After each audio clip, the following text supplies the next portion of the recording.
Hello again, and welcome to this month's podcast from AMSYS Training. The topic of discussion is one of macOS 10 Leopard's flagship features, Time Machine. If you have a suggestion or request for future podcasts, please feel free to email your ideas to podcasts@amsys.co.uk. The topics for discussion are: what is Time Machine? We'll then take a look at how the backup works, how you go about excluding files, browsing the Time Machine backup window, restoring your data, and finally some troubleshooting tips and advanced configuration. So to get us started, the first question to ask is, what is Time Machine?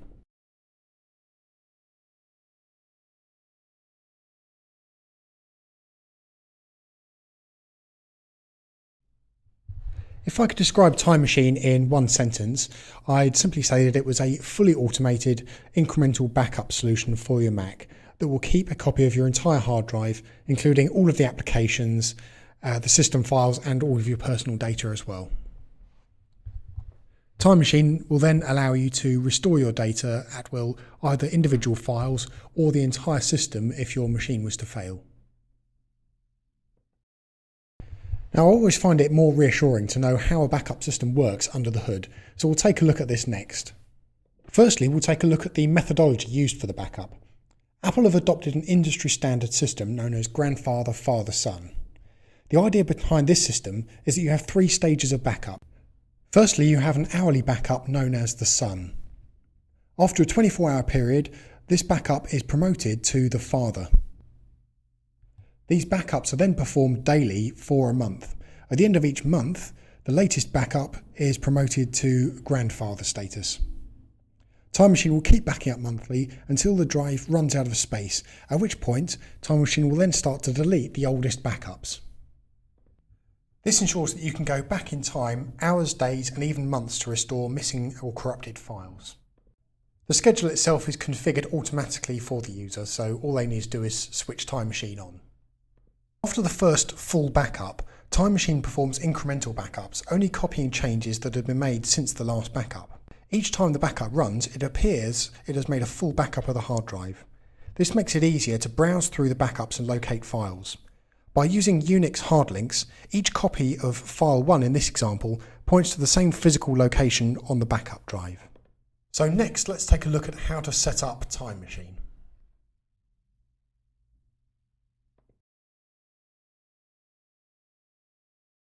You start off by launching System Preferences and then clicking on Time Machine in the bottom row.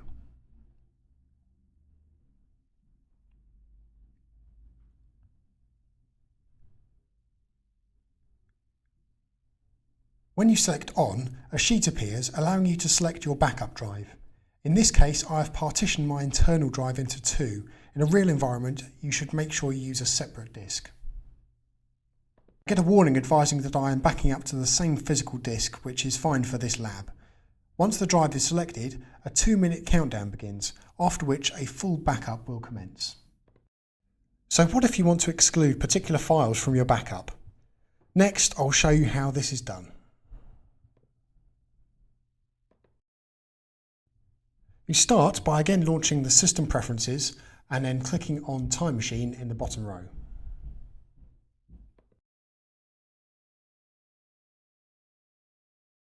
If you click on Options, a sheet will appear asking you which items you don't want to back up. As you can see, there's a folder in there already. On a clean setup, the only item automatically excluded from the backup is the backup drive itself. So I'm going to go ahead and select a new item to exclude. A standard Finder browse window appears with your home folder as the starting point. I'm going to select Music, Movies, and Downloads in this example. You can also click the checkbox to show invisible items, which I'm using to exclude the Trash folder.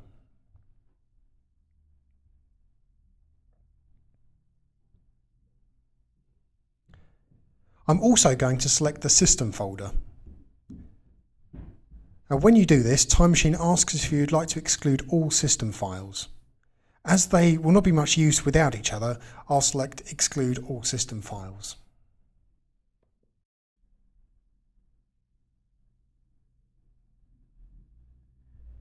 And when you're finished, just click on Done.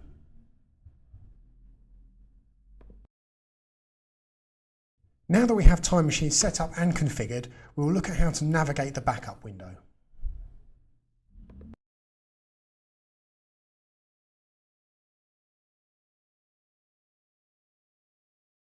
When you click on Time Machine in the dock, the navigation screen appears.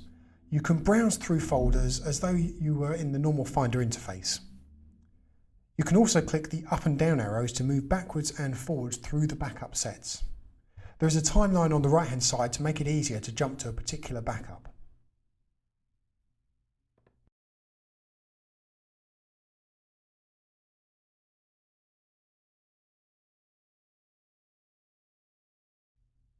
To get out of the backup system, just click on Cancel. Certain applications have their own interface in Time Machine. So here, if I launch Address Book from the dock and then launch Time Machine, you can see that the Address Book interface is preserved. This allows you to easily restore items directly from Address Book.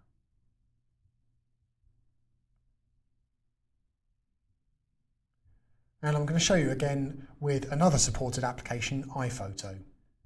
So here I've got a couple of pictures already, which are just loading up now. And if I click on Time Machine, you can see that you have the same iPhoto interface. The other supported application is Apple Mail. Now, if I was going to try an unsupported application, such as iTunes here, I'll launch iTunes. When I click on Time Machine, a Finder window appears in its place. This is normal behaviour, so just remember that only iPhoto, Mail and Address Book are supported. Next, we're going to take a look at how you go about restoring your files.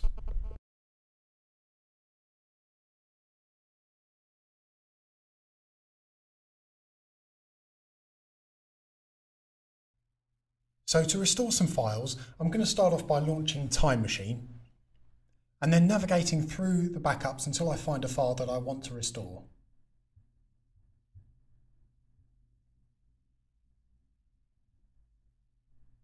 Each time I click on the arrow, it just cycles through another backup set.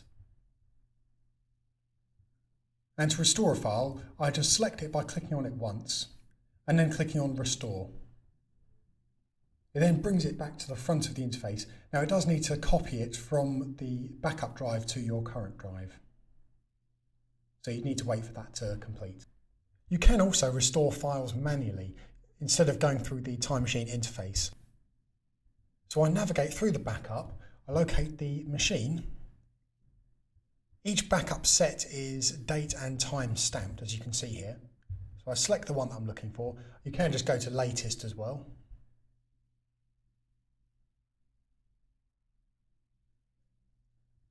And there's the machine's hard drive. So to go into my specific user account, I go to Users, the account was called New, click on Desktop, and then there are the files. And I can just drag them back out to the desktop again.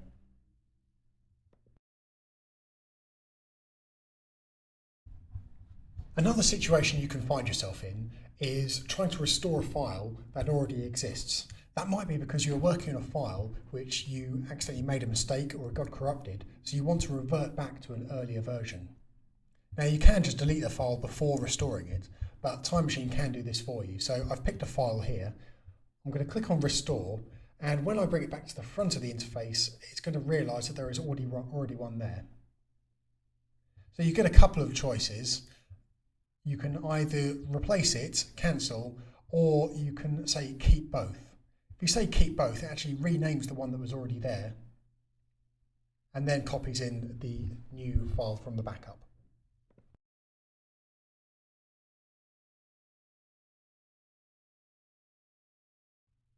Next, I'm just going to walk you through how you would go about restoring your entire hard drive.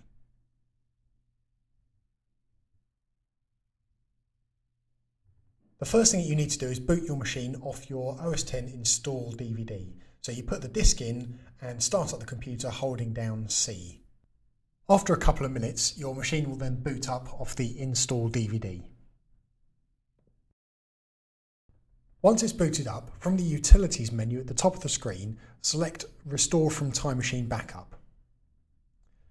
A wizard then launches that will walk you through the process. The first thing you need to do is select the backup source. So you're going to then pick your Time Machine backup drive.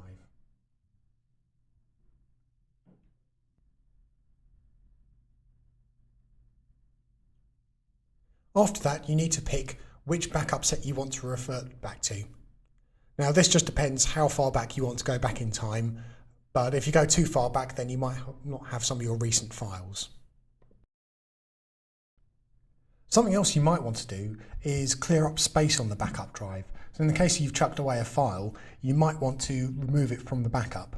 Now remember, there's going to be a copy of this file in every single backup set, so you would need to go manually through every backup set removing it. Luckily the Time Machine interface gives you a nice way of being able to do this. So I'm just browsing through now until I locate the file I want.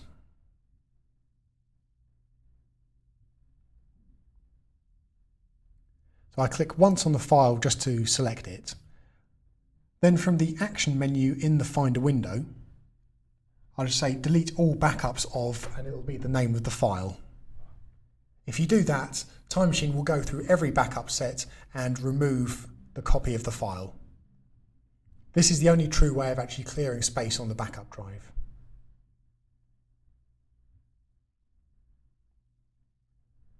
Each Finder window is a bit slow to refresh, but once you've done this, it is definitely gone.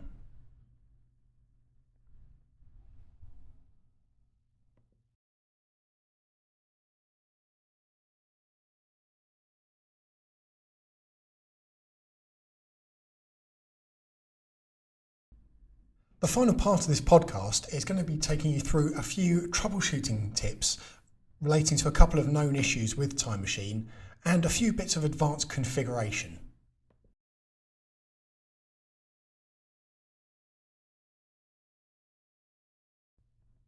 The first issue that you can come across is that you can't find the item to restore from your Time Machine backup. Now, I've been using Time Machine for a little while and it does seem pretty reliable. So the only situation I can see this happening is if you created a file and then had a problem with it before Time Machine had a chance to back up. So for example, you created the file at 5 minutes past 12, then at 20 past 12 deleted the file. In this situation, Time Machine would have run maybe at 12 o'clock and it hasn't had a chance to back up that file, so you won't find it in your backup. This doesn't mean that there's anything wrong with Time Machine, it just means that that file's missing. Another problem is possible I/O errors when reading or writing files. Now this one is definitely going to be a problem, unfortunately. It will mean that there is something wrong with either the connection to your backup drive or the backup drive itself. So you're going to have to test each part individually. But you do definitely want to get this resolved, otherwise you'll have an unreliable backup system. And when you need it most, it might not work.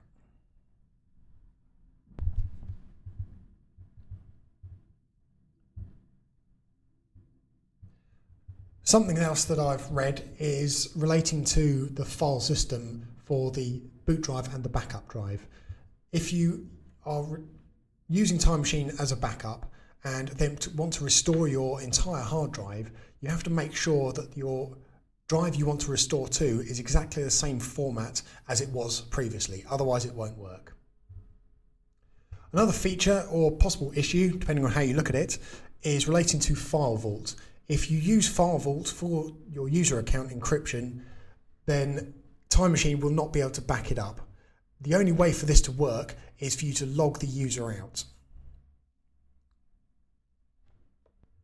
Next is a slightly strange issue regarding too much data being backed up or more than expected. This can happen if you have single large files that change regularly. A common situation is relating to Microsoft Entourage's email database. Entourage maintains a database file, but because emails are coming in constantly, the database changes regularly. Each time this happens, Time Machine has to make a full backup of that database. This doesn't mean there's anything wrong with Time Machine, it's unfortunately the way it works. The final point is just relating to laptops. The automatic backup schedule will only work if you have the AC power connected. And I tried this having the system preferences open. As soon as you unplug the power, the schedule disappears. And finally, a few advanced configuration options.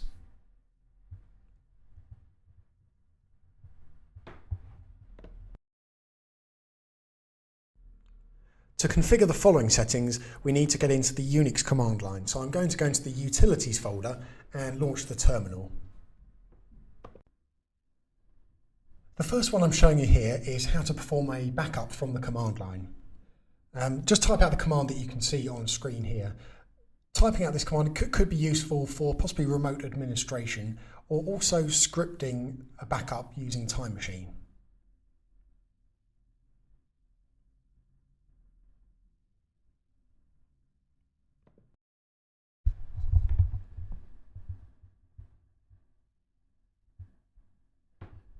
The next one I'm going to show you is how to stop your computer from offering external drives as Time Machine backup drives every time you plug them in. So this is basically just making a change to the preference file.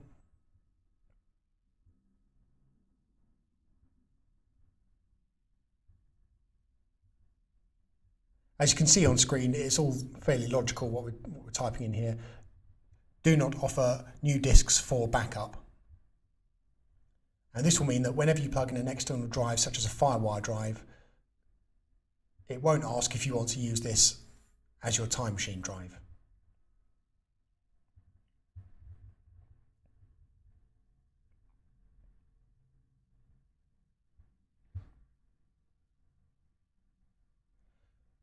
Okay, the final one here is showing you how to change the backup interval.